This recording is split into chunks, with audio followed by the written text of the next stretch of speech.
hoy nos acompaña aquí la delegación de Ronda Belén Rincón, es licenciada por la Universidad de Derecho de Málaga, con título de experto en Derecho Procesal Civil por el Colegio de Abogados de Málaga. Igualmente está colegiada desde el año 2009 y desde el año 2011 está especializada en Derecho Bancario y de Consumo.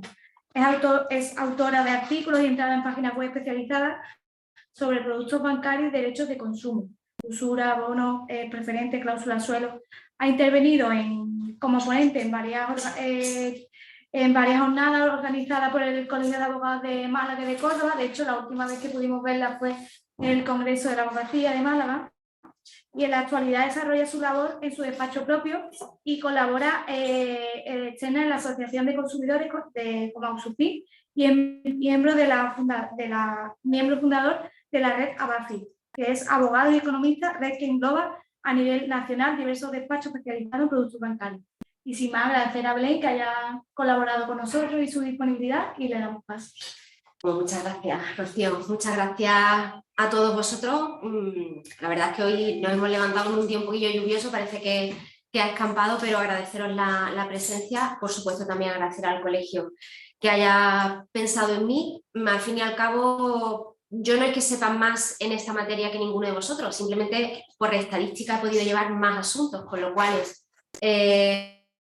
bien éxitos o aciertos o fracasos, pues he tenido por estadística simplemente más, con lo cual la idea es darle un poquito un enfoque práctico a la charla para que sepamos cuando nos llega un cliente al despacho si identificar el contrato, si es revolving o no, en qué nos tenemos que fijar a la hora de poder declarar la nulidad o solicitar la nulidad por usura o por otros motivos, o en el caso de que nos llegue el cliente ya con un monitorio debajo del brazo, qué cuestiones podemos alegar, tanto desde el punto de vista sustantivo como desde el punto de vista procesal, para poder tener una resolución favorable al cliente. Por supuesto, agradecer también a todos los que nos están viendo online, que me han comentado que son bastantes, son más de 200 personas que nos están viendo. Pues muchísimas gracias por dedicar un poquito de vuestro tiempo a la charla de hoy.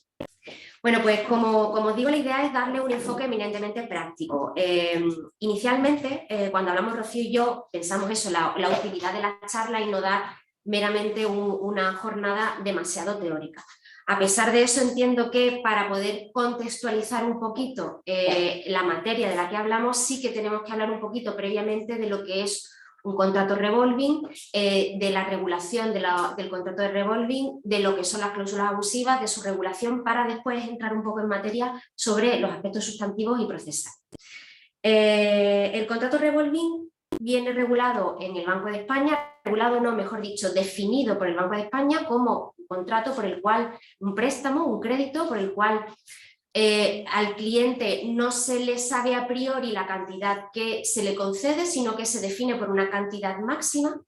Se caracteriza porque la cuota que paga el cliente se determina bien por un porcentaje o bien por una cuota mínima, 18 o 30 euros, o un mínimo a pagar, 2-3% sobre el saldo dispuesto.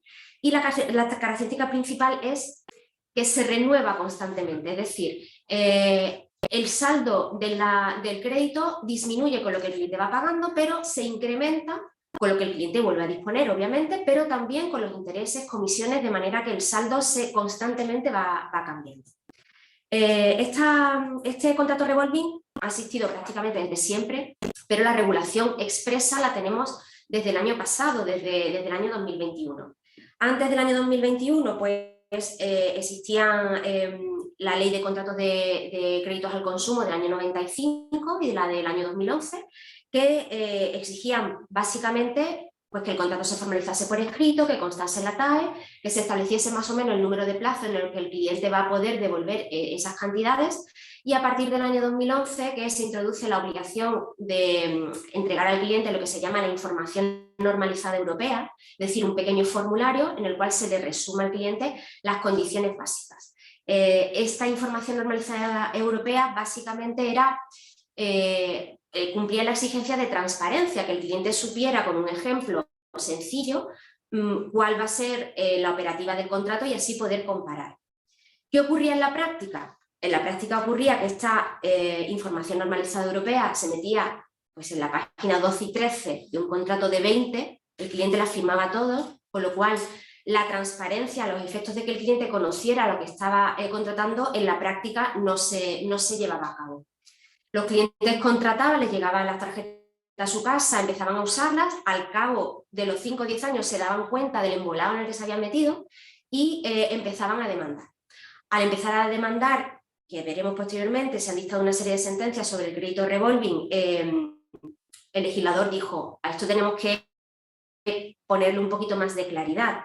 Y ese fue el motivo por el cual desde el 2 de enero del año 2021, que es la entrada en vigor de la orden de transparencia, la OTD 699/2020, se regula expresamente el crédito revolving y se regula introduciendo un capítulo tercero bis en esta orden de transparencia y se denomina ese capítulo tercero créditos al consumo de duración indefinida.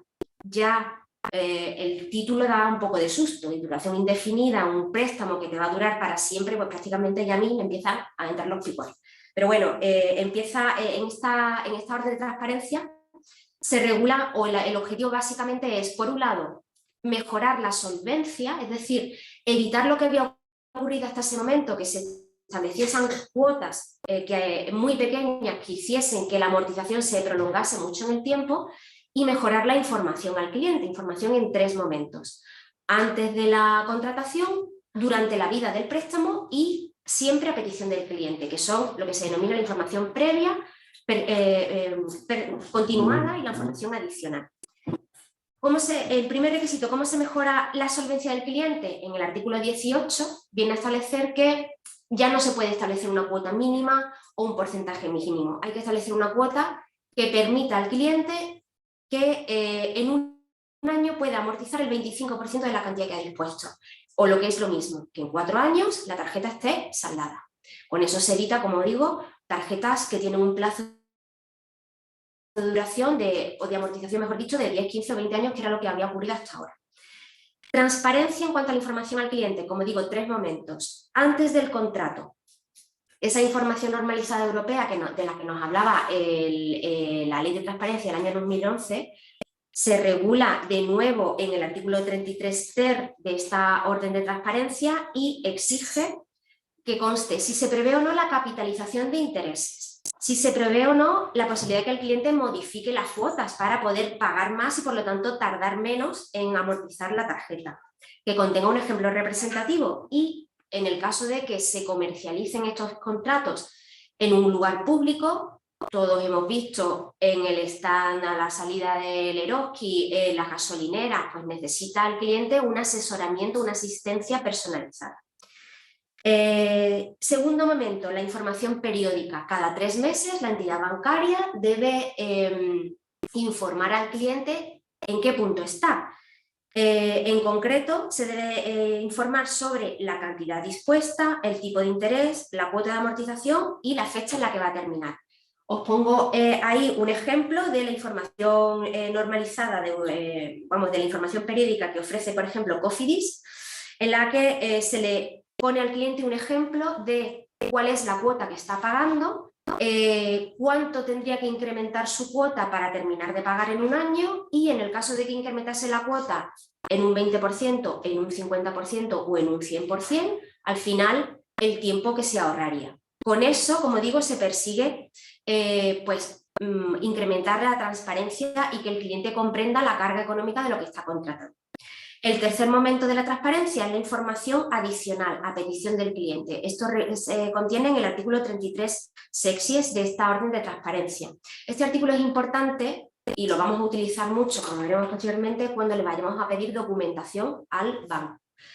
Según este artículo, a petición del cliente en el plazo de 5 días y de manera gratuita, la entidad bancaria tiene que informar de todo el contenido de la información adicional que debe hacer cada 3 meses, que acabamos de ver, cuánto lleva pagado, cuál es la cuota, cuál es el tipo de interés y cuánto tardará en terminar de pagarla, pero además la cantidad que lleva pagada y la deuda que tiene pendiente. Y esto, según este artículo 33 sexies de esta orden de transparencia, tiene que hacer la entidad bancaria en el plazo de 5 días, de forma gratuita y siempre que el cliente lo pida. Esto en cuanto a la contextualización del crédito revolving. Cláusulas abusivas. Bueno, las cláusulas abusivas están en el mapa de las reclamaciones bancarias casi desde hace 10 años, desde el año 2013 que conocimos la sentencia del tema de las cláusulas suelo. Bueno, vienen reguladas las cláusulas abusivas en la Ley de Condiciones Generales de Consumidor y Usuario. Son cláusulas abusivas las condiciones no negociadas que en contra de la buena fe supongan un desequilibrio entre los derechos y obligaciones de las partes en el contrato. Cuando vamos a hablar de cláusulas abusivas en una revolving, lo primero que tenemos que tener muy claro es que de todas las cláusulas que vienen en un contrato bancario, no todas tienen el mismo rango. Hay cláusulas que se refieren al elemento esencial del contrato y hay cláusulas que se refieren a elementos accesorios, a elementos no esenciales.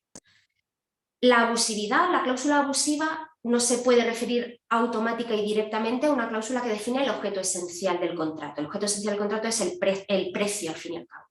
¿Y por qué no podemos hablar directamente de que el precio es abusivo? Pues porque nos lo prohíbe la Directiva 93/13. El artículo 4.2 de la Directiva 93/13 relativa a la cláusula abusiva de contratos con consumidores dice textualmente que la apreciación de carácter abusivo de las cláusulas no se referirá a la definición del objeto principal ni al precio y retribución por un lado y los servicios que nos van a prestar por otro. Pero sigue diciendo ese artículo que siempre que dichas cláusulas se redacten de manera clara y comprensible. Es decir, la transparencia y la incorporación y en la comprensibilidad real es la llave que nos abre la abusividad de la cláusula de un elemento esencial. Se está agotando la batería del... Bueno, mientras que nos enchufan el portátil, como decía, la transparencia es la cláusula, la llave que nos abre la posibilidad de solicitar la abusividad de un elemento esencial. ¿Qué elementos debemos fijarnos para hablar de transparencia de un elemento esencial? Pues es muy importante una sentencia del Tribunal Supremo, la 57/2019 de 25 de enero. En esta sentencia, el Supremo nos determina el íter que tenemos que utilizar a los efectos de valorar la transparencia en un contrato, en una cláusula esencial. En primer lugar, debemos valorar si se dan o no los requisitos del artículo 7, es decir, que el cliente, el consumidor, haya tenido la oportunidad de conocer la cláusula esencial. En el momento en el que se supere esa posibilidad de conocer la cláusula esencial, debemos valorar si que no sea ilegible, que no sea ambigua, que no sea incomprensible y además que esté redactada de manera clara y transparente. Por tanto, una vez que tenemos un contrato revolving en el que podamos determinar que o bien al cliente no se le ha dado la oportunidad real de conocer el contrato, ¿por qué? Pues porque no se le han entregado todas las páginas, porque el contrato es una carta que se devuelve con un franqueo pagado y después al cliente directamente le llega el plástico a su domicilio. En esas circunstancias, o porque directamente no tenemos contrato, el banco a veces pierde los contratos. En esos casos nos faculta hablar o bien de un defecto de incorporación y directamente de una falta de transparencia. Fuera de las cláusulas que son elementos esenciales, que es, como digo, la del precio del contrato, tenemos cláusulas que no afectan al elemento esencial del contrato, como son comisiones, como son primas de seguro, como son el tipo de interés de demora. En este tipo de cláusulas no necesitamos justificar si superan o no la transparencia, directamente nos vamos a la disposición adicional primera de la Ley de Consumidores del año 84, si el contrato es anterior al 2007, o a la ley a los artículos 82 y siguientes de la Ley de Consumidores del año 2007, vemos si se dan o no los requisitos para declarar la abusiva y se puede solicitar directamente la abusiva. Por tanto, esta contextualización que yo quería hacer brevemente en cuanto al crédito revolving y en cuanto a las cláusulas abusivas es el escenario que tenemos que tener claro a la hora de conocer ahora qué vamos a alegar cuando el cliente nos venga pues, con un contrato o con un monitoreo debajo del brazo a los efectos de defender principalmente los derechos de nuestros clientes. Por tanto, aspectos sustantivos. Yo creo que para tener una exposición más clara tenemos que distinguir si tomamos la posición de demandantes, de abogados de la parte actora, o si vamos a defender al cliente desde el punto de vista pasivo de la relación. Entonces, Alegaciones principales que podemos utilizar para defender a nuestros clientes si somos demandantes: la usura, es el argumento estrella, la falta de transparencia y la abusividad de las cláusulas. La usura, la nulidad por usura del contrato. Bueno, como digo, es el argumento estrella, o por lo menos lo ha sido hasta el 4 de octubre del 2022, y espero que nos lo sigan dejando utilizar a partir de ahora. Como sabéis, bueno, la ley de represión de la usura es una ley de principios del siglo XX, 1908, que regula 3 tipos de contratos nulos por usura. Y digo que regula 3 tipos por lo siguiente. El primer tipo es cuando el contrato regule un interés notablemente superior al normal y desproporcionado a las circunstancias del caso. Segundo tipo, contrato leonino. Leonino es que el prestamista se hubiese aprovechado de determinadas circunstancias del prestatario. Su inexperiencia, tenga las facultades mentales limitadas o se hubiese aprovechado de una situación de necesidad, una situación de angustiosa necesidad. Y el tercer tipo, cuando se presuma recibida en mayor cantidad que la realmente entregada. De estos 3 tipos, el que en mayor número de ocasiones se utiliza en los temas de revolving es el primero, cuando el tipo de interés sea notablemente superior al normal. Y digo que hay 3 tipos porque hay un sector que evidentemente hace su trabajo y defiende a las entidades bancarias que intentan justificar que debe concurrir el elemento subjetivo, es decir, el segundo tipo de usura, junto con el primero, que haya interés notablemente superior al normal, más circunstancias angustiosas o inexperiencia del prestatario. Realmente eso no es así, son 2 tipos distintos y son 2 tipos de peticiones que se pueden hacer. No es necesario la concurrencia del elemento subjetivo, el Tribunal Supremo lo tiene declarado desde las sentencias de los años 1940, la propia ley, el tenor literal, como se suele decir, in claris non fit interpretation, lo que está claro no necesita interpretación, el tenor literal de la ley dice o en condiciones tales, no dice y en condiciones tales. Si son o, pues son 2 tipos distintos, por tanto no es necesario esa concurrencia del elemento subjetivo. Bueno, pues como digo, este primer tipo de usura es el que en mayor número de ocasiones se ha dictado, se ha empleado en las sentencias que se han dictado en esta materia. Y en cuanto a las sentencias del Supremo, sobre esta materia hay 4 sentencias del Pleno, 2, la del 628 del 2015 y la 149 de la 2020, y después otras 2 últimas sentencias de 4 de mayo de este año y de 4 de octubre también de este año. Como hemos reiterado, la charla tiene un interés más práctico, no quiero detenerme mucho en hablar respecto de cada una de esas 4 charlas. De hecho, el mes pasado mantuve una reunión, una charla con un compañero de aquí de Ronda, con Miguel Ruiz Calvo, precisamente sobre estos contratos, estas 4 sentencias. Una charla de una hora de duración, ahí tenéis el enlace a YouTube que podéis ver perfectamente, y ahí estuvimos desgranando una por una cada una de estas sentencias. Por lo tanto, libro, queréis ver la película, pues entonces ahí tenéis el enlace a YouTube. Desde el punto de vista de abogado del demandante, ¿qué es lo que tenemos que tener en cuenta a la hora de defender a nuestro cliente y alegar la usura de un contrato? Lo primero que nos tenemos que fijar es si el contrato que tenemos entre manos es un contrato de tarjeta revolving o un préstamo. ¿Por qué esta distinción? Porque en la sentencia del Tribunal Supremo de 4 de marzo del año 2020 vino a decir que cuando vayamos a hacer el test de usura, es decir, cuando vayamos a comparar si el tipo de nuestro contrato es notablemente superior al normal o no, tenemos que fijarnos en la categoría de contratos que más semejanza guarde con la que tenemos entre manos. Por tanto, el primer paso es ver si nuestro contrato lo podemos acercar más al préstamo al consumo o lo tenemos que acercar más a las tarjetas. Si lo podemos acercar al préstamo al consumo, tenemos un margen de maniobra muy amplio porque la media de los préstamos al consumo rondaban entre el 8 o el 10%. ¿Y qué elementos podemos utilizar para ver si mi contrato se asemeja más al crédito al consumo o a una tarjeta revolving? Nos lo dice el propio Tribunal Supremo en la sentencia de 4 de marzo. Primero, la duración del crédito. En una tarjeta revolving no tiene duración, el cliente va renovando constantemente. En un préstamo sí hay un plazo de duración.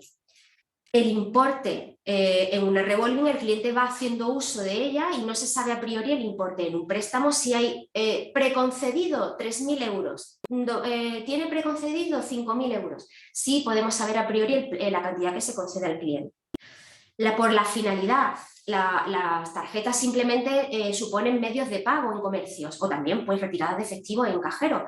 En los créditos a veces se conceden pues, cuando vamos a comprar un ordenador en MediaMarkt o un colchón de Lo Mónaco. He visto yo contratos muy antiguos de Cofidis en los que se financian simplemente para una finalidad específica.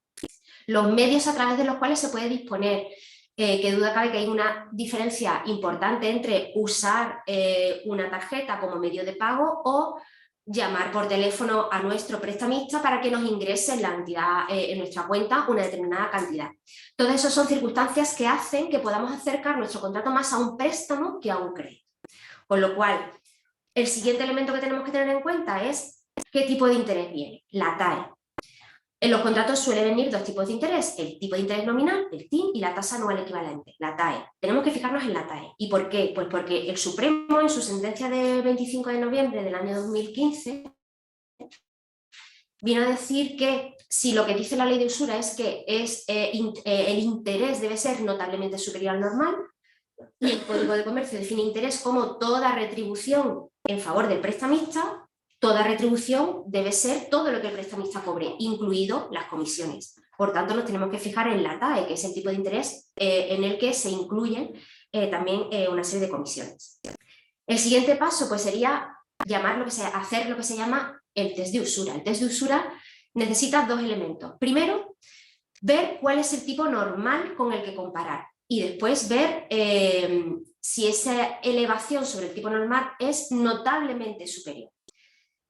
El primer escollo que nos podemos encontrar es ese, precisamente buscar cuál es el tipo normal. Sobre todo, bueno, si son tarjetas posteriores al año o contratos posteriores al año 2010, en principio no habría ningún problema. ¿Por qué? Porque a partir de junio del año 2010 el Banco de España en su página web publica las estadísticas de las operaciones para las tarjetas revolving. Por tanto, nos podemos ir a este enlace que yo os pongo ahí, sacar la tabla y aportarla en nuestro procedimiento. Ahí dentro de la columna de créditos al consumo, en la parte de la izquierda, hay un apartado relativo a las tarjetas revolving. Pero como digo esta información la vamos a encontrar desde junio del año 2010. Antes, esta información se incluía dentro del ámbito del préstamo al consumo. ¿Qué ocurre? En principio no había ningún problema hasta desde la sentencia del Supremo, de marzo del año 2020 no había ningún problema. ¿Por qué? Porque en esa sentencia nos dice que si existen estadísticas de un contrato más específico dentro de otro más genérico, me voy a la más específica. Si existen, si no existen, pues me voy a la más genérica. Con lo cual, desde el año 2020 hasta mayo del 2022 no habíamos tenido ningún problema respecto de los contratos de revolving anteriores al año 2010. Se aportaba el préstamo, la media del préstamo al consumo y sin ningún inconveniente. Pero desde mayo del 2022, la sentencia de 4 de mayo y 4 de octubre del 2022, el Supremo ha resuelto, estas dos últimas sentencias son sentencias de la sala primera, no son sentencias del pleno, pero bueno, ha resuelto dos casos particulares de tarjetas anteriores al año 2010, en concreto la de mayo es de una tarjeta del año 2006 y la de octubre es una tarjeta del año 2001, con una TAE respectivamente del 24,5 y del 20,90. Y en esas dos sentencias el Supremo viene a decir que en ese periodo en el que se contrató la tarjeta, 2006-2001, había tarjetas revolving con una TAE entre un 23 y un 26%. Por tanto, en ese asunto particular que resolvió no era usurario. Con lo cual eso ha sido utilizado por las entidades bancarias para decir el Supremo ha cambiado su doctrina. Las tarjetas con un 24%, un 26% no son usura. El tipo habitual está entre un 21 y un 26%. Y intentan decir, que he leído artículos doctrinales, que esto es un hecho notorio y que por lo tanto prácticamente nos podemos olvidar de las sentencias anteriores, de las tarjetas anteriores al año 2010. Yo no estoy de acuerdo con eso. No estoy de acuerdo con eso por lo siguiente. Es un hecho notorio que desde junio de 2010 en adelante existen estadísticas y desde junio de 2010 hacia atrás no.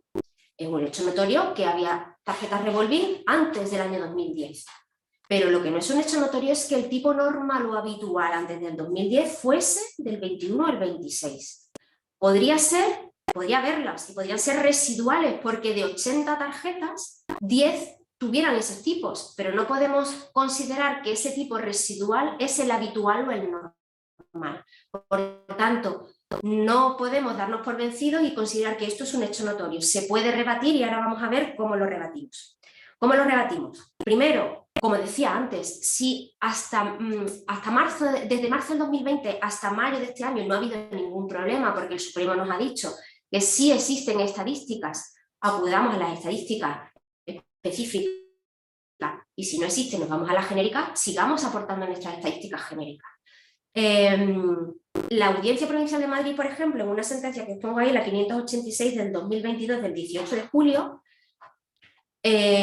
considera que al demandante, al cliente, con aportar las estadísticas de las que dispone, las genéricas, le es más que suficiente. Y si el banco considera que hay otras estadísticas más específicas, que las aporte como hecho extintivo de la pretensión, 217.3 de la Ley de Enjuiciamiento Civil. Con lo cual, es la entidad bancaria la que tendrá que justificar que el tipo habitual no es el que nosotros decimos, que es el que publica el Banco de España, sino el que ellos digan con la pericial o con la documentación que quieran aportar. Pero incluso también os pongo otro enlace ahí de unas tablas de ASNEF, la Asociación Española de Establecimientos Financieros. Si accedéis al enlace veréis ese cuadrito en el que en el 80% se hace referencia al ARTIN y al ATAE del 80% de operaciones máximo y mínimo. Por tanto, podemos sacar una media. Si el 80% de las operaciones, es decir, las operaciones habituales, las que en mayor número de ocasiones se dan, tienen esos tipos de interés, vamos a sacar la media en cada uno de esos años para justificar cuál es el tipo habitual.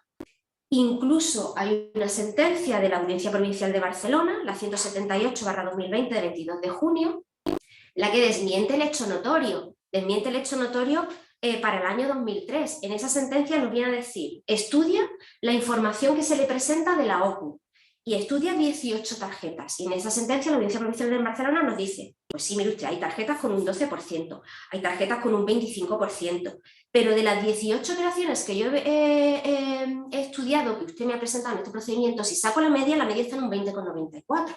Por tanto, si la media está en un 20,94 y ese es el tipo normal o habitual, hay margen para solicitar la declaración de nulidad por usura de contratos anteriores al año 2010 que tengan TAEs del 23, 24, 25%, porque, como vuelvo a repetir, no es un hecho notorio que esos tipos hayan sido habituales. Eso en cuanto al primero de los elementos, en cuanto a la nulidad por usura. El segundo para realizar el test de usura es que sea notablemente superior al normal. Es decir, no basta con que sea medio punto por encima, quizás no basta con que sea un punto por encima. ¿Cuánto por encima debe estar sobre la media para que sea notablemente superior al normal? Bueno, pues el Supremo no lo dice claramente, a partir de un 24 todo es usura. Lo dice claramente, pues porque tampoco dijo claramente que todas las cláusulas suelo eran abusivas. Lo que venía a decir es que hay que estudiar caso por caso. ¿Qué criterio se utiliza entonces para declarar cuánto superior debe ser? Normalmente, por analogía, lo que se utiliza para declarar abusivo el interés de demora, 2 puntos por encima sobre la media, ya es una cantidad suficientemente elevada como para solicitar la nulidad por usura. Sobre todo por una frase muy importante o muy brillante que utiliza el Supremo en la sentencia de 4 de marzo del 2020, que es que cuanto más elevado sea el tipo de interés, menos margen hay para elevar el tipo remuneratorio sin ningún de usura, porque las entidades bancarias pretendían decir, mire usted, si en la sentencia de 2015 consideró que comparándolo con el préstamo al consumo, que estaba en el 8%, lo que superara el doble es usura, y ahora estamos en una media del 20%, decláreme usura lo que supera el 40%. Qué bien, ¿no? Qué simpático. No, cuanto más margen haya cuanto más elevado sea el tipo de interés, menos margen hay para incrementar el tipo sin que incurra en usura.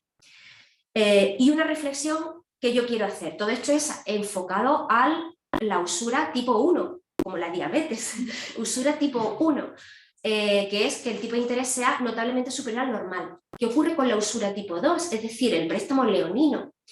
Si nos vamos a la RAE, leonino es dicho de un contrato o de una cláusula la que beneficia exclusivamente a una de las partes. ¿Podemos empezar a justificar que este tipo de contrato con la capitalización de intereses, el hecho de que el cliente abone intereses no sobre lo que gasta, sino sobre el saldo acumulado que se forma por lo que gasta, más intereses y comisiones, eso sumado a un 26 hace que el contrato sea leonino porque beneficia exclusivamente a una de las partes? Quizás podría ser un argumento a empezar a utilizar la nulidad por usura tipo 2 como contrato leonino. Siguiente motivo que podemos utilizar si somos abogados de la parte demandante, pues la abusividad de las cláusulas. Perdón, sí, la abusividad de las cláusulas y la transparencia. Como decía anteriormente, la transparencia, si el tipo de interés es un elemento esencial, solamente podemos entrar a valorar la abusividad si previamente hemos justificado que el tipo no está redactado de manera transparente. No está redactado de manera transparente, ya sea en su incorporación, bien porque no tengamos contrato, por ejemplo, la sentencia de la Audiencia Provincial de Madrid 767 del 2022 de 14 de octubre declara la nulidad por falta de incorporación porque el banco no ha podido aportar el contrato. Por los requisitos de legibilidad, es decir, el tamaño de la letra, se introduce en la Ley de Consumidores desde el año 2014, pero podemos encontrar numerosísimas sentencias que la aplican, incluso en contratos anteriores al año 2014, porque en la Ley de Consumidores anterior hablaba de, pues eso, de la legibilidad, que el contrato fuese legible. Ese tamaño de letra del 1,5 milímetros, que actualmente está en 2,5 milímetros desde junio del año 2022, de este año, lo utiliza, por ejemplo, la Audiencia Provincial de Málaga, la 139/2022 de 29 de marzo, y declara la falta de transparencia de un contrato revolving por defecto de incorporación. Además, tenemos que tener en cuenta la transparencia en cuanto a la comprensibilidad real, es decir, que el cliente conozca la carga económica y jurídica de lo que contrata. La carga jurídica y económica es muy difícil entenderla superada en un contrato revolving, precisamente porque por la forma de amortización que tiene el contrato. Cualquiera de nosotros que tengamos un contrato, o cualquier consumidor atento y perspicaz, como le gusta llamarlo al Supremo, puede saber que si utiliza una tarjeta de crédito va a pagar intereses, pero va a pagar intereses sobre lo que me gasto. No puede conocer, si nadie se lo explica, que los intereses no solo se aplican sobre lo que gasta, sino también sobre lo que acumula, sobre los intereses, sobre las comisiones, y eso que duda cabe que agrava, engorda la carga económica que supone este tipo de intereses.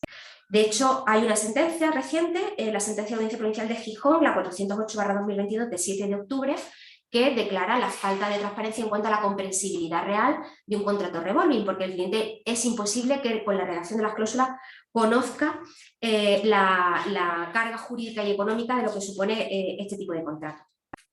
Tercer argumento que podemos usar si somos abogados de la parte demandante, cláusulas abusivas. Cláusulas abusivas cuando no afecte a elementos esenciales, por ejemplo, comisión de recibo impagado, típica 30-35 euros que le cargan al cliente cada vez que se retrasa, una comisión abusiva sin necesidad de entrar a valorar transparencia. La sentencia del Tribunal Supremo, la 566/2019 de 25 de octubre, regula este tipo de comisiones como pues, una comisión recurrente que no responde a un gasto ni a un servicio prestado al cliente, con lo cual es contraria a la ley de consumidor.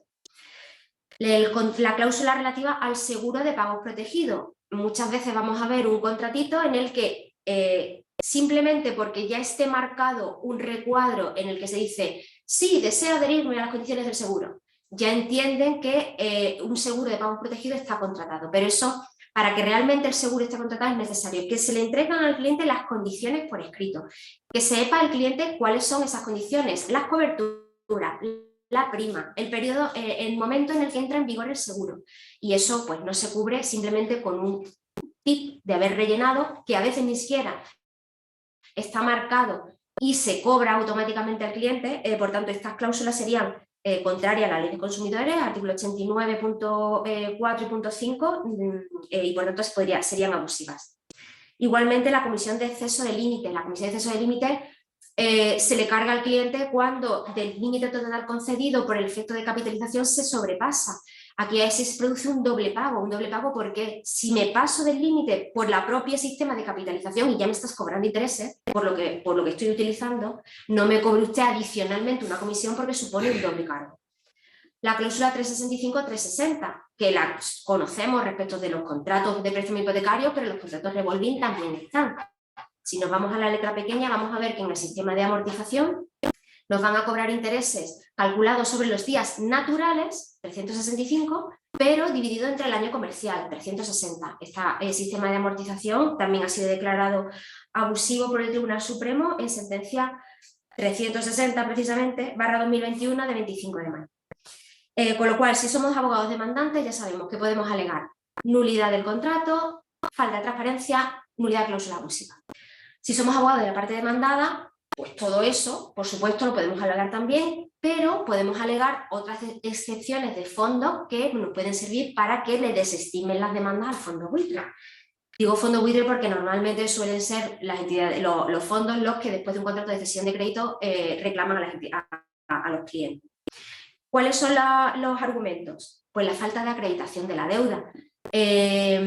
Normalmente estos fondos aportan lo que yo denomino autocertificado del cedente. Yo, Bankinter, me certifico a mí mismo que este señor me debe tanto dinero. Y ahora cojo y este autocertificado lo meto en una cartera de crédito, se lo vendo a un fondo buitre y ya con ese autocertificado el fondo buitre dice, es que este señor me ha dicho que le debían dinero, por lo tanto yo lo reclamo. Bueno, ese autocertificado no es suficiente para acreditar realmente la cantidad que se puede reclamar. Y hay una sentencia, la sentencia de la Audiencia Provincial de Tenerife, de 29 de septiembre del año 2017, que viene a decir eso.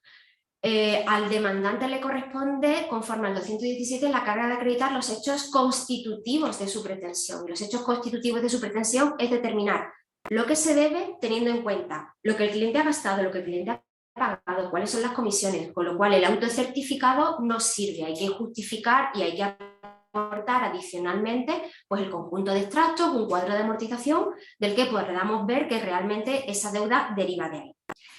Otro argumento importante y que últimamente pues me estoy encontrando bastantes sentencias desestimatorias de reclamaciones de cantidad es la prescripción.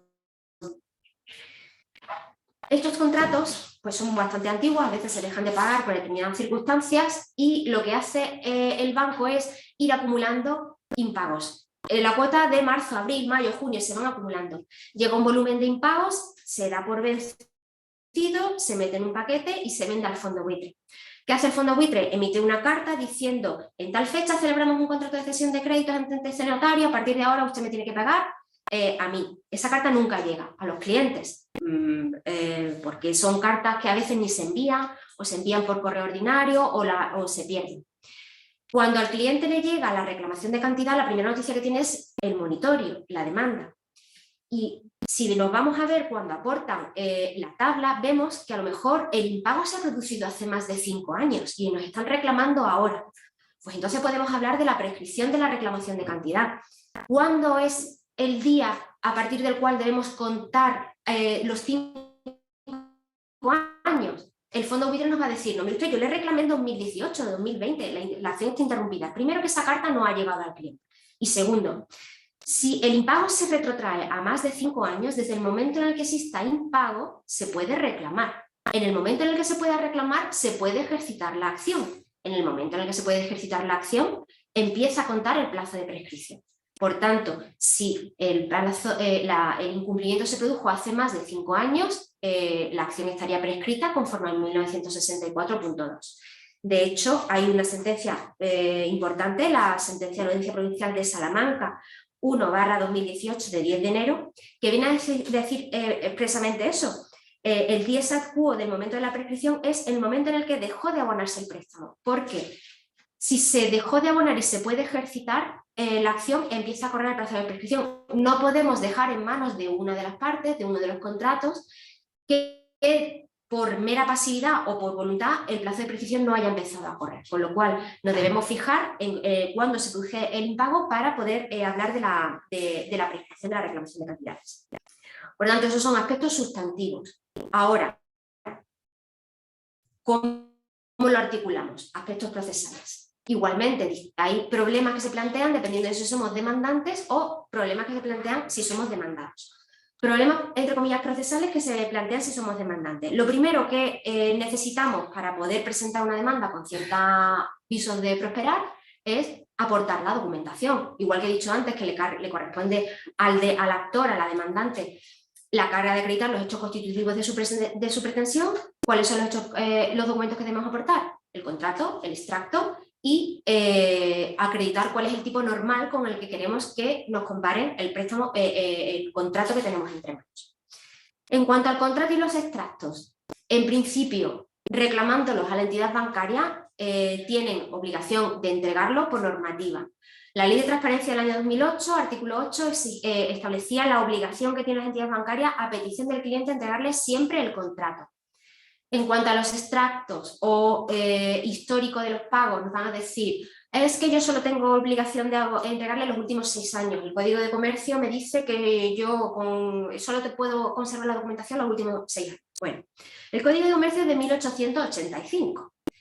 No podemos comparar la técnica que había en 1885, inexistente, con la que tenemos hoy. Hoy en día las entidades bancarias tienen todo automatizado e informatizado, con lo cual la información la tienen.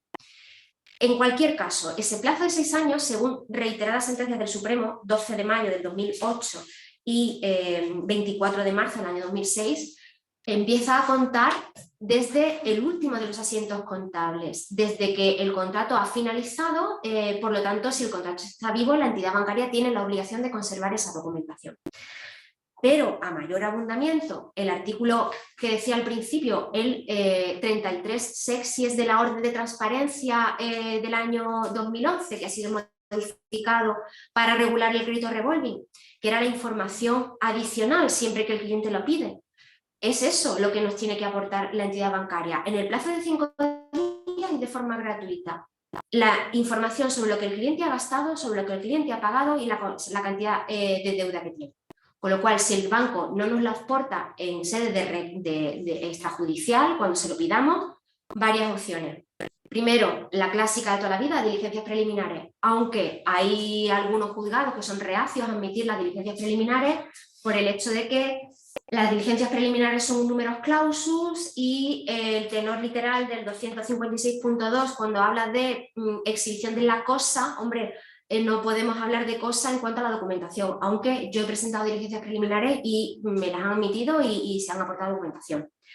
Segunda vía, que sé que algunos compañeros están haciendo, ordinario de obligación de hacer. Presento una ordinaria en el que le requiera al banco como obligación de hacer, en virtud del artículo 8 de la transparencia y el artículo 33 sexis, que me entregue la documentación a la que está obligada por normativa. De hecho, hay una sentencia de la Audiencia Provincial de Cádiz, con sede en Jerez, la 227 de 2022, de 28 de julio, que reconoce que Banco Santander en ese caso estaba obligado a entregar documentación al cliente. En el caso de que nada de esto sirva, no tenemos contrato, demanda por falta de incorporación y transparencia. La sentencia de la Audiencia Provincial de Oviedo, la 19/2022, o la de Madrid que he hablado anteriormente, la 767 del 2022 de 14 de octubre. Por tanto, tenemos contrato, tenemos extractos, tenemos que aportar el tipo normal o habitual de operaciones al consumo. Como he dicho antes, si es contrato desde junio del 2010 en adelante, no hay ningún problema, nos vamos al Banco de España, y si es anterior, yo lo que estoy haciendo es aportar las estadísticas del préstamo al consumo, aportar las estadísticas de ASNEF y sacar la media en esos periodos de tiempo, y aportar la sentencia de la Audiencia Provincial de Madrid que dice que si la entidad bancaria considera que en los tipos habituales eran otros, que me diga cuáles y que sean ellos los que los prueben. Hasta ahora, después del 4 de mayo y después del 4 de octubre, no he tenido sentencias desfavorables, aunque todos somos abogados, ya sabemos que si se quiere desestimar la demanda, se va a desestimar. Cuestión procesal también que nos planteamos cuando somos abogados de la parte demandante y hay cesiones de crédito. ¿A quién demandamos? ¿Demandamos al cedente? ¿Demandamos al cesionario? ¿Demandamos a los dos? Bueno, tengo que decir, y que sobre esto hablé precisamente en la ponencia del Congreso de Abogados, que las resoluciones de la Audiencia Provincial en esta materia están totalmente polarizadas. Hay 50-50. Hay audiencias que consideran que la legitimación la tiene el cedente, porque lo que se produce es una cesión de crédito, perdón, no una cesión de contrato, por tanto, la relación contractual sigue teniéndola el cedente y hay que demandar al cedente. Y hay entidades, audiencias provinciales que consideran que se puede demandar perfectamente al cesionario. Y, de hecho, nuestra Audiencia Provincial de Málaga es de las que considera que se puede demandar al cesionario. ¿En base a qué? En base al artículo 31 de la Ley de Contratos de Crédito al Consumo del año 2011, que viene a decir precisamente que cuando los derechos del prestamista en virtud de un contrato de crédito o incluso el propio contrato sean cedidos a un tercero, el consumidor puede oponer contra el tercero las mismas excepciones y defensas que le hubieran correspondido contra el acreedor. Por tanto, si puedo oponer contra el tercero las mismas excepciones y defensas, pues también puedo demandar directamente. Y algunas soluciones en la práctica que se dan, pues he visto sentencias, por ejemplo, en las que se demandan al cedente en cuanto a la nulidad del contrato y al cesionario para que soporte la nulidad del contrato de cesión. Al fin y al cabo, si nos vamos al comienzo de la relación contractual y lo que es nulo no produce efecto alguno, no produce efecto alguno ni siquiera la cesión. Por tanto, también traemos al cesionario y la cesión sería nula. O podríamos demandar directamente al cesionario y que sea el cesionario el que alegue en su caso una falta de litisconsorcio, porque la falta de litisconsorcio es subsanable, pero si nos aprecia una falta de legitimación, la consecuencia es una sentencia desestimatoria y a efecto de costas las consecuencias son mucho más graves, con lo cual si nos obligan a traer o a constituir la litis, a traer como litisconsorte al que inicialmente no habíamos demandado, al menos las dudas de hecho y de derecho las podemos justificar si después nos desestiman la demanda frente al cedente. Con lo cual, con la articulación que yo suelo hacer siempre, demandar al cesionario y si me obligan, traer al cedente. Cuestiones que a lo mejor ya son más sencillas y que sí que las sabéis, juzgado competente. Bueno, el juzgado competente puede ser a elección del consumidor, el de su domicilio o el del domicilio el domicilio social. Y es importante porque si tenemos clientes de fueros que son un poquito más pro banco, por así decirlo, en el que te exigen que el tipo notablemente superior al normal no sea 2 puntos por encima, sino un 34% por encima, como por ejemplo la Audiencia Provincial de Cádiz, obviamos la Audiencia Provincial de Cádiz y nos vamos al domicilio social a demandar.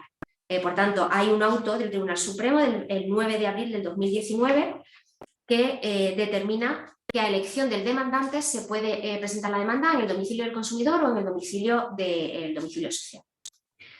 Bases para la restitución de cantidades. En principio, en el suplico no plantea muchos problemas, porque el artículo 3 de la Ley de Represión de la Usura es claro. Solamente se tendrá que devolver las cantidades percibidas y si se hubiese pagado mayor cantidad, el prestamista deberá devolver lo que exceda del capital prestado. Con copiar lo que viene en el artículo 3 y en el suplico, más que suficiente. Pero las bases son importantes a la hora de comprobar los pagos que realice la entidad bancaria cuando tengamos que ver una ejecución de sentencia. Y ahí os pongo una sentencia de la Audiencia Provincial de Málaga, la 59/2022 de 8 de febrero, que explica muy claramente y muy sencillo cuáles son esas bases. Muy sencillo y muy brevemente. Básicamente lo que tenemos que tener en cuenta es lo que el cliente ha gastado, pero gastado real, excluyendo intereses, excluyendo comisiones, excluyendo prima de seguro, gasto real del cliente. Lo que ha sacado el cajero, lo que ha comprado en comercio, ese es el gasto real del cliente. Y por otro lado tenemos que ver todos los pagos que ha realizado. Hacemos una resta y esa resta puede ser a favor del cliente, le devuelven dinero, o a favor del banco, hay que terminar de pagar. Lo digo por lo siguiente, hay ciertas entidades bancarias que cuando hacen esta operación dicen, vale, ejemplo, el cliente ha gastado 10.000 euros y lleva pagado 20.000, pero la tarjeta tiene ahora mismo una deuda de 7. Vale, pues entonces, como ha gastado 10, y ha pagado 20, yo te tendría que devolver 10, pero como hay un saldo acumulado de 7, me resto estos 7 y te devuelvo 3. No. El saldo que está acumulado en la tarjeta desaparece como desaparece el contrato. Solo hay que tener en cuenta esos dos elementos, lo gastado y lo pagado, porque en ese ejemplo la entidad bancaria se estaría pretendiendo quedar con 7.000 euros que no le correspondían. Entonces hay que tener en cuenta muy claramente el cuadro de amortización para no pillarnos los dedos con los clientes y que al fin y al cabo la entidad bancaria no se quede con ese dinero. ¿Qué ocurre, por ejemplo, cuando en ese ejemplo es el cliente el que tiene que terminar de pagar la tarjeta? Yo normalmente suelo hacer los cálculos a priori para avisar al cliente, porque si declara la nulidad de la tarjeta, nulidad radical por usura, la nulidad radical, algún compañero me ha preguntado, es que, hombre, que el cliente siga pagando ya es el tipo de interés. Me parece un poquito de cara. Si el contrato es nulo por usura, es nulo para lo bueno y para lo malo. Nos quedamos sin el tipo de interés y nos quedamos sin el plazo. Que el cliente esté prevenido. Lo mismo no es ahora el momento de interponer la demanda, sino dentro de un año, cuando ya las cantidades se hayan igualado un poquito. Pero si resulta que esa resta, el saldo es que el cliente tiene que terminar de pagar 2.000 euros, 1.000 euros, eso hay que terminar de pagar. Distinto es que se declare la nulidad por falta de transparencia. Si se declara por la nulidad por falta de transparencia, en ese caso, si la nulidad perjudica al cliente, que podría considerar que perjudica al cliente, puesto que tiene que terminar de pagar una cantidad, el juez está facultado a integrar el contrato. Esta facultad de integrar el contrato no significa lo sigues pagando lo que te debe pero interés cero, no, integra la cláusula que hemos declarado nula, integra el tipo de interés que hemos sacado del contrato, ya no pagas un 26, pero quizás pagas el tipo de interés legal, pagas lo que te queda a un 3%. Con lo cual, si la declaración de nulidad por usura se produce, si la declaración de nulidad se produce por falta de transparencia, es posible que el juez pueda integrar el contrato en base, por ejemplo, a lo mismo que ocurre con las multidivisas, sentencia del Tribunal de Justicia de la Unión Europea de 30 de abril de 2014, que ha seguido el Tribunal Supremo a la hora de determinar que si la nulidad perjudica al cliente se integra la cláusula. Excepciones en la contestación a la demanda, ¿qué nos podemos encontrar? Las típicas. La suspensión por perjudicialidad civil. Ahora ya hace 2 semanas que se han encontrado la sentencia del Tribunal de Justicia de la Unión Europea de 24 de noviembre del 2022 sobreseyendo ese procedimiento. Ya no hay ningún procedimiento en Europa que nos puedan alegar como perjudicial, pero en el caso de que nos lo aleguen, el argumento es: no se dan los requisitos para la suspensión, no hay dudas, puesto que el Supremo ya ha resuelto sobre esto por activa y por pasiva. Como son procedimientos ordinarios, siempre va a caber recurso y se produce indefensión y se produce un perjuicio al cliente el hecho de tener un procedimiento suspendido sin medida, con lo cual no se llevaría a cabo esa suspensión de los procedimientos, salvo en algún juzgado de Marbella, que sí que me ordenó la suspensión y he tenido que recurrir, pero bueno. Siguiente argumento, prescripción de la reclamación de cantidades.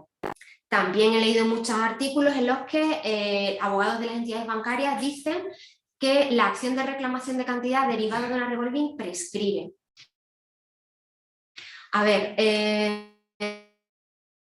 yo pienso que es un error distinguir 2 acciones, es una única acción. La nulidad conlleva que haya que recalcular y si el cliente ha pagado de más se le devuelve y siempre el cliente ha pagado de menos hay que terminar de pagar. Por tanto, la nulidad radical es imprescriptible y sobre eso hay sentencias del Supremo precisamente en cuanto a la usura. Sentencia la 539 del 2009 de 14 de julio, que también sigue la Audiencia Provincial de Madrid, la 548 del 2020 de 19 de noviembre y también la Provincial de Málaga, la 49/2021 de 14 de julio. Pero en el caso de que se entienda que la acción prescribe, no nos pueden situar el dies ad quo en el momento de cada uno de los pagos. Tampoco nos lo pueden situar en el momento de la sentencia del 25 de noviembre del 2015. ¿Por qué? Porque cuando el Supremo ha determinado por primera vez cuál es el tipo que tenemos que utilizar como comparativa, es la sentencia de 4 de marzo del año 2020. Por tanto, en el hipotético caso de que entendiésemos que prescribe, que no prescribe, el dies ad quo en cualquier caso tendríamos que situarlo en la sentencia de 4 de marzo del año 2020, con lo cual todavía estaríamos dentro de plazo. Y además es que esto es, como digo yo, la teoría del embudo. O sea, sí, prescribe la reclamación de cantidad y solo te devuelve los últimos 5 años, pero sí le cuento al cliente todo lo que ha gastado durante toda la vida de la tarjeta. cuéntame solo lo que el cliente ha gastado durante los últimos 5 años. Y eso no lo quieren hacer, con lo cual su propio argumento cae por su propio peso. Actuación en contra de los actos propios también cae por su propio peso. El hecho de que el cliente haya pagado la tarjeta en cumplimiento de un contrato que es válido en tanto que un juez no declare su nulidad no supone que reconozca su validez ni que se convalide. Y un nuevo argumento que se está utilizando últimamente es el tema de la carencia de acción por los acuerdos transaccionales.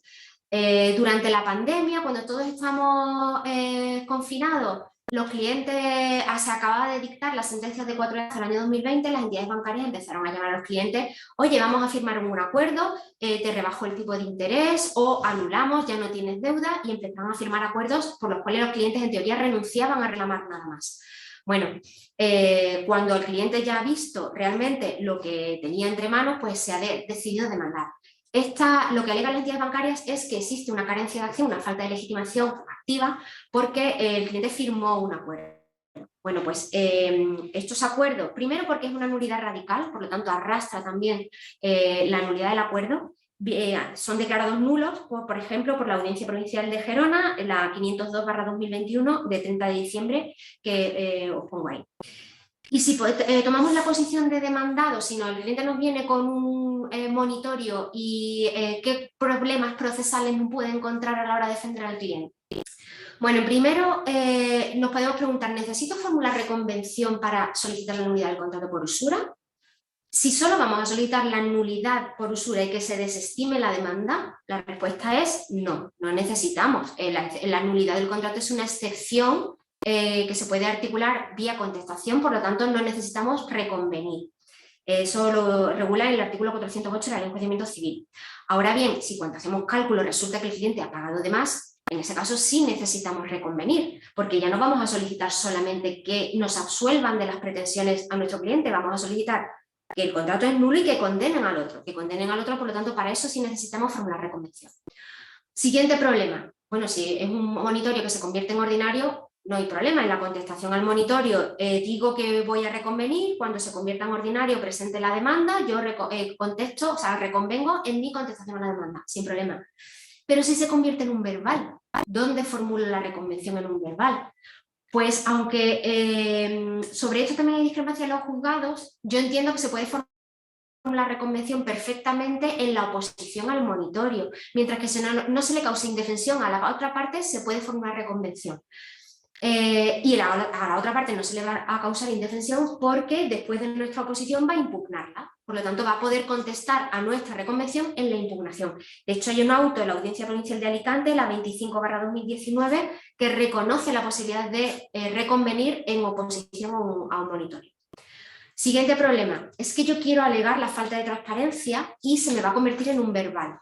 Y la falta de transparencia va ordinario por la materia. ¿Puedo alegar la falta de transparencia en un verbal? En principio no habría ningún problema, aunque hay que hacérselo ver a su señoría. ¿Por qué?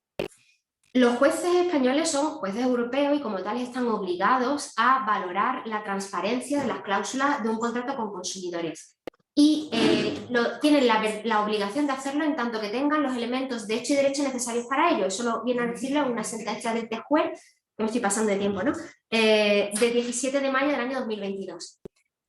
Por tanto, los formalismos procesales, la cosa juzgada, la vía procesal, no pueden ser obstáculos para que un juez no valore la transparencia. Por tanto, hay que hacerle ver al juez que, aunque estemos en un verbal, debe valorar la transparencia de una cláusula reguladora de un contrato revolving. Y, en definitiva, pienso que básicamente ya tomamos la posición de demandantes, ya tomemos la posición de demandados, cuestiones sustantivas y cuestiones procesales son esas las que nos vamos a poder plantear.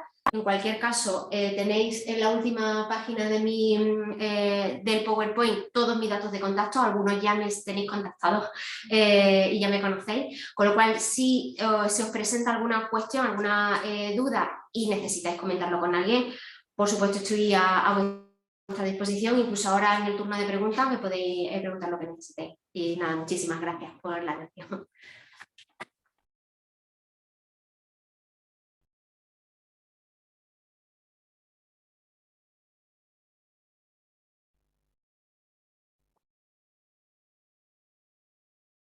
Si José empieza con la pregunta. Sí, claro. Sí, sí, sí. Bueno, lo primero, felicitarte. Ha sido una exposición extraordinaria. La verdad es que se nota que controla la materia muy bien. Y además eres una grandísima didacta, que no lo sabía.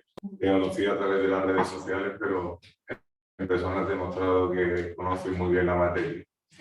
Y yo quería preguntarte por esa sentencia de la Audiencia Provincial de Málaga que han mencionado cuando decía sobre la legitimación pasiva que la Audiencia Provincial de Málaga permite demandar al cesionario y al cedente también, a ambos. En ese caso no se demandaba al cedente, se alegaba una falta de litis consorcio que se desestimó en instancia y la audiencia confirmó la desestimación, con lo cual no se había demandado al cedente y la audiencia vino a decir que no era tampoco necesario constituir la litis, no era necesario demandarlo. Vale.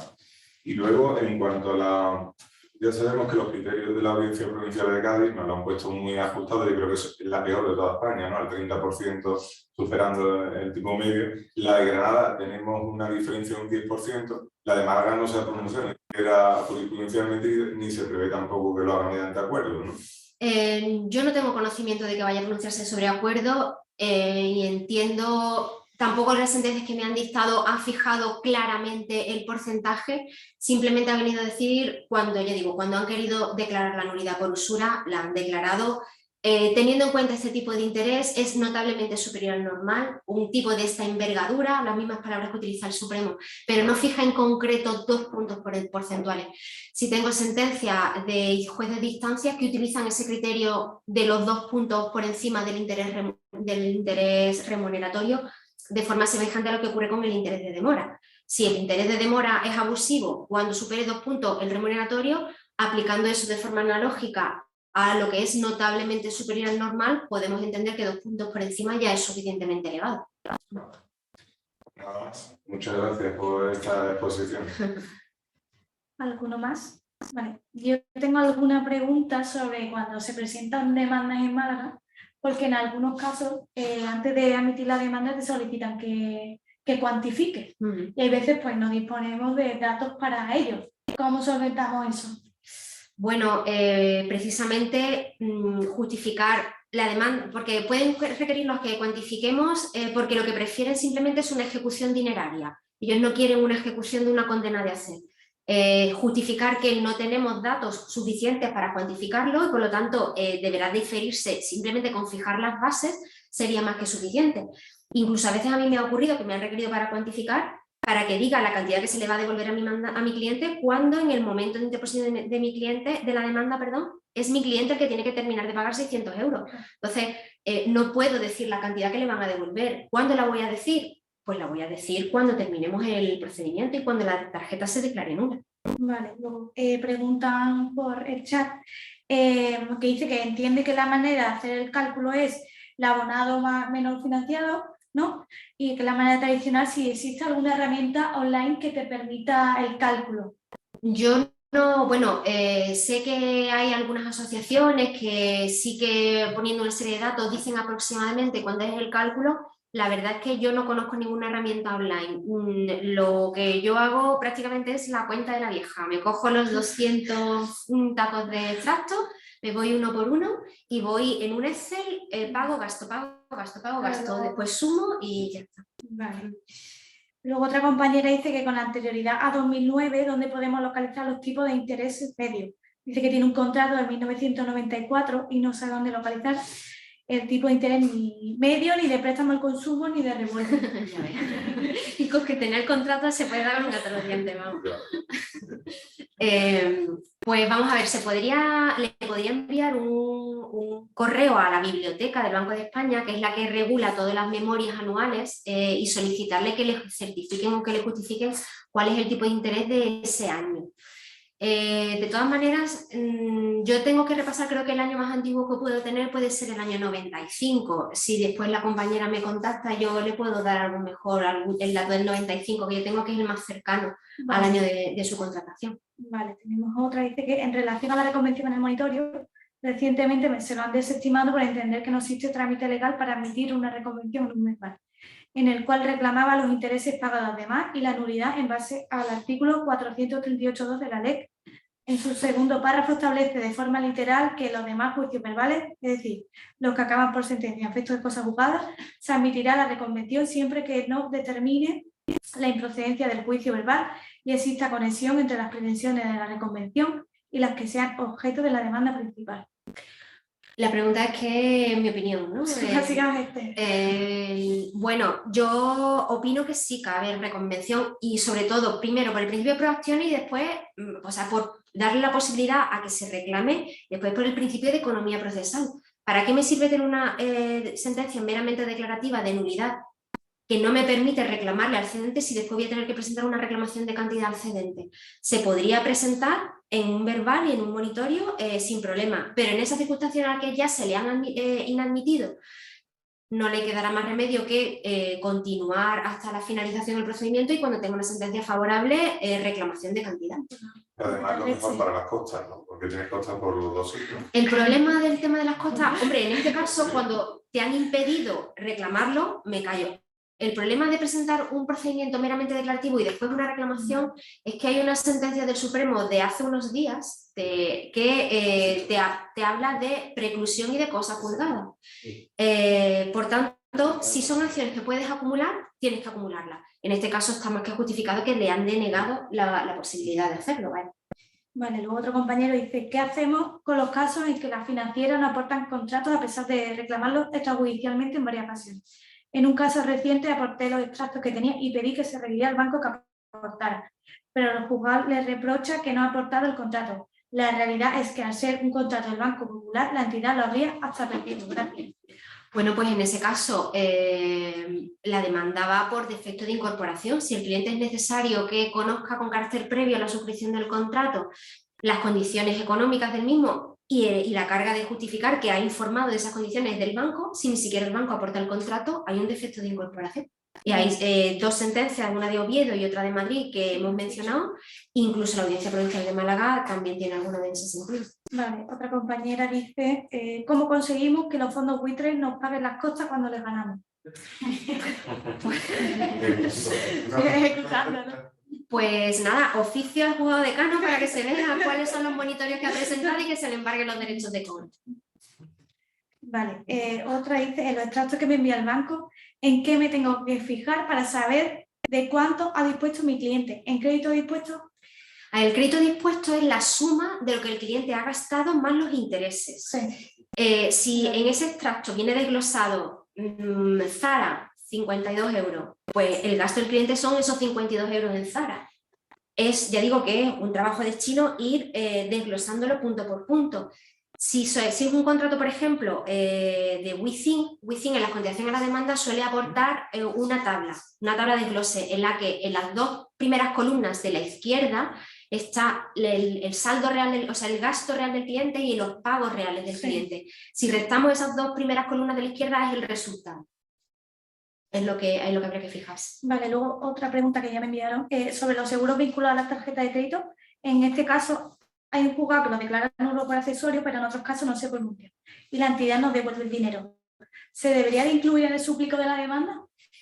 Si el pago de la prima, al fin y al cabo, es un coste anexado o derivado del contrato. No es un gasto del cliente que tengamos que tener en cuenta porque el cliente no va a tener un seguro que le proteja independientemente del contrato. El seguro lo que se supone es que protege el pago del cliente en caso de insolvencia. Con lo cual, declarado nulo el contrato, el contrato de tarjeta me refiero, deriva también la nulidad de todo lo que conlleve, incluido el seguro, incluido las primeras comisiones. Por tanto, esas cantidades no necesitamos pedirlas, porque en ese desglose no debemos tenerlo en cuenta, únicamente debemos tener en cuenta el gasto real del cliente y los pagos. Vale. Luego, cuando se ha cedido el crédito, ¿sigue la entidad obligada a entregar la documentación? Hasta el momento de la cesión, sí, y a partir del momento de la cesión, la nueva entidad. Vale.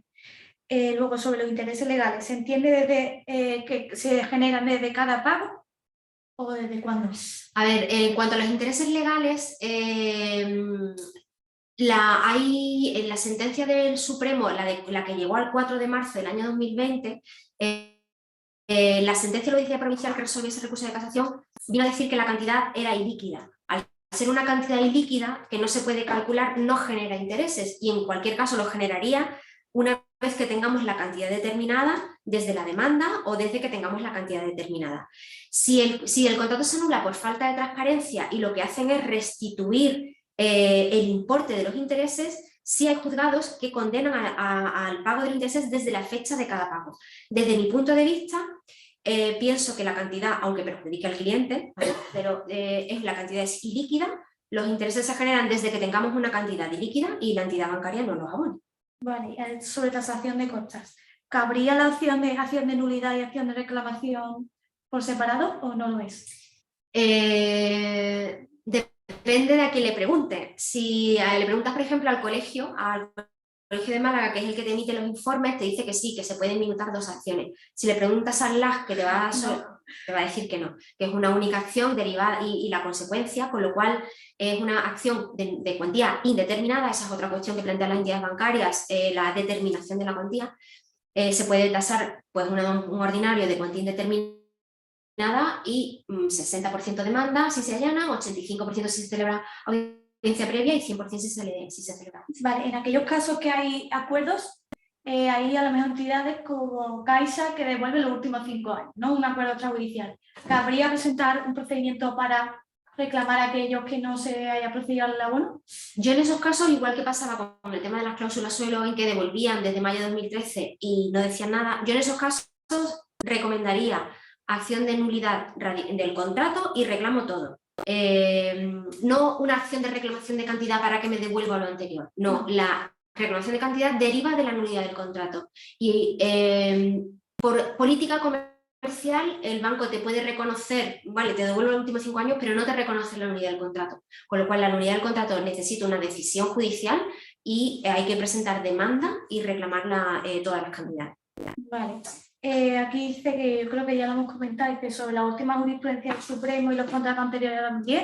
En este caso, ¿de qué forma podríamos acreditar el tipo medio aplicado a esas tarjetas? Por eso digo, en esos casos, si el Supremo nos ha dicho que nada ha cambiado, que sus 2 sentencias del Pleno dicen lo que dicen y que las otras 2 resuelven casos relativos a casos particulares, en esos casos yo lo que digo es, si el Supremo dice que si existe un interés, o sea, una estadística específica y son contratos suscritos en años en los que no existían esas estadísticas específicas, pues me tengo que ir a las genéricas. En cualquier caso, incluso aportando específicas de los años en los que puedo disponer del 2008 en adelante, un tipo de interés sería notablemente superior al normal. Y le mando la pelota al tejado de la entidad bancaria para que justifique cuáles son esos tipos de interés, bien con informes periciales, que últimamente los informes periciales que han ido aportando, casi que estoy por presentarlo yo como documento de la parte actora, y no justifican, porque no pueden justificarlo, porque es que no es hecho notorio, digo, no, había tarjetas residuales con intereses muy elevados, o iguales que suelos del 5, pero también había suelos del 3, con lo cual esas tarjetas del 23 al 26 no eran las habituales. Vale, y ya con esta terminamos. ¿Existen antecedentes del Banco de España con TAE de las tarjetas de pago aplazado a que se refiere la sentencia de mayo-octubre de 2022? Pues yo no he encontrado esa información a la que hace referencia la sentencia de octubre del 2022 del Supremo. De hecho, esa sentencia es un caso muy extraño. Porque lo que vino a resolver la Audiencia Provincial de la Audiencia, o sea, de La Coruña, cuando fue a resolver esa tarjeta, no acudió ni directamente a las estadísticas del Banco de España, sino que se acudió a la base de datos. Entonces, la base de datos en CENDOC vio que había sentencias en las que se declaraban válidos contratos entre el 23 y el 26, con lo cual la Audiencia de La Coruña dijo, pues si hay contratos válidos entre el 23 y el 26, esta del 20,9 es válida. Cuando llega a casación, el Supremo dice que hay tarjetas recargables y tarjeta de pago aplazado de la década del 99 al 2009 con una TAE de entre el 23 y el 26%. No sé de dónde sacó esas estadísticas. Es más, estamos hartos de decir que en casación no se alteran hechos probados, pues en esa sentencia está alterando hechos probados, porque la Audiencia Provincial de La Coruña lo que dijo fue otra cosa. Entonces, yo no he encontrado ese dato, utilizar el Supremo. Vale, pues vamos a ir a alguna más, pero bueno, si no, no vamos a terminar nunca. Si algún compañero tiene dudas, pues que se ponga en contacto con él, que ya les atiende gustosamente. Pues nada, lo he dicho, un placer para mí. Muchísimas gracias. Hasta luego.